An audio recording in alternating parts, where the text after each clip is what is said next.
Indian secular fund ISF আমনাঙ্গা বিধানসভার চণ্ডীগড় পঞ্চায়েত শিকিরা এলাকায় আয়োজিত হলো পথসভা। আমনাঙ্গা বিধানসভার পর্যবেক্ষণ বিশ্বজিৎ মাইতি জানান, মূল লক্ষ্য আমনাঙ্গাকে সন্ত্রাসমুক্ত করার দাবিতে এবং আমনাঙ্গা আর সাধারণ মানুষের নাগরিক অধিকার সুরক্ষিত করতে নতুন আমনাঙ্গা গড়তে আমনাঙ্গা বিধানসভার বিভিন্ন এলাকায় আমাদের আইএসএফের পথসভা অনুষ্ঠিত হচ্ছে।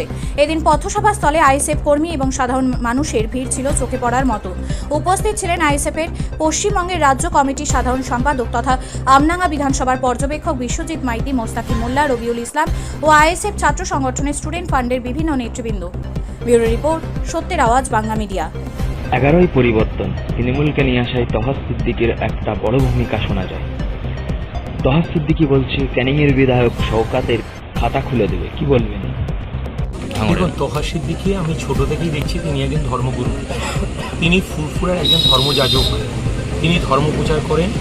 এই বাংলার আপামর মানুষ, সমস্ত জাতি ধর্মের মানুষ তাকে সম্মান করে। যে কথাটা আমরা মাঠে ময়দানে আমরা ইন্ডিয়ান সেকুলার ফান্ড বলার চেষ্টা করছি, ফুরফুরা শরীফের একজন ধর্মযাজক, একজন ধর্মপ্রাণ মানুষ, সেই কথাটাই এই বাংলার মানুষের কথা বলছেন। যে বাংলার মানুষের কথা বলছেন, বাংলার মানুষ এই তৃণমূল থেকে মুখ ফেরাতে চাইছে। কারণ এই বাংলার মানুষ, মমতা ব্যানার্জি বাংলার মানুষকে বোমাগুলি পিস্তলের উপহার দিয়েছে। এই বাংলার মানুষ মানুষের 100 দিনের কাজের অধিকার কেড়ে নিয়েছে, আবাস যোজনার কাজের অধিকার কেড়ে নিয়েছে। মন্দির তৈরি হয়েছে, আমার আপনার ট্যাক্সের টাকায় মুসলমানদের বাড়িতে পোশাক পাঠিয়েছে মমতা ব্যানার্জি, যে কাজ বিজেপি করতে পারেনি। তাই আজকে আপনাদের 2026-এ আমাদের তৃণমূলকে আমনাঙ্গা থেকে বিসর্জন দিতে হবে, এই শপথ নিতে হবে এবং 2026-এ অভিনন্দন। ইনকলাব জিন্দাবাদ, স্টুডেন্ট ফ্রন্ট জিন্দাবাদ, আইএসএফ জিন্দাবাদ। সাধারণ খেটে খাওয়া শ্রমজীবী মানুষ, আপনি আবার আমার পকেটের টাকা থেকে ট্যাক্স দিয়ে তাদেরকে পরিচালনা করছি। তাদের কাছ থেকে আমরা কি চেয়েছি?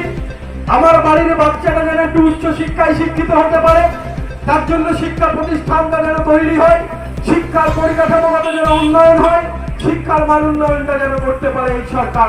তাই আমরা আমাদের ভোট দিয়ে একের পর এক একটা সরকারকে 34 বছর পর তাকে দাঁড়িয়েছিলাম, আর একটা সরকারকে বিশ্বাস করে তাকে ভোট দিয়েছিলাম এবং তাকে চালানোর সুযোগটা আমরাই পকেট থেকে টাকা দিয়ে দিচ্ছি। কিন্তু 2011 সালের পর থেকে এই শিকিরার মানুষ একটা বুকে হাত দিয়ে বলুন, 2011 সালের আগে বর্তমান মুখ্যমন্ত্রী মমতা ব্যানার্জি তিনি বলেছিলেন বদলানোর বদল চাই, সব হাতে কাজ চাই, সব পেটে ভাত চাই। আমরা তাকে বিশ্বাস করেছিলাম সেদিন। তাই সব পেটে ভাত চাই, সব হাতে কাজ চাই, বদলানোর বদল চাই বলে 34 বছরের বামফ্রন্ট সরকারকে ঠেলে দিয়ে আমরা আজকের দিনে যিনি ক্ষমতায় আছেন মামাটি মানুষের সরকার মমতা ব্যানার্জির সরকারকে এনেছিলাম। এনে আমরা ট্যাক্স দিচ্ছি, তার সরকারকে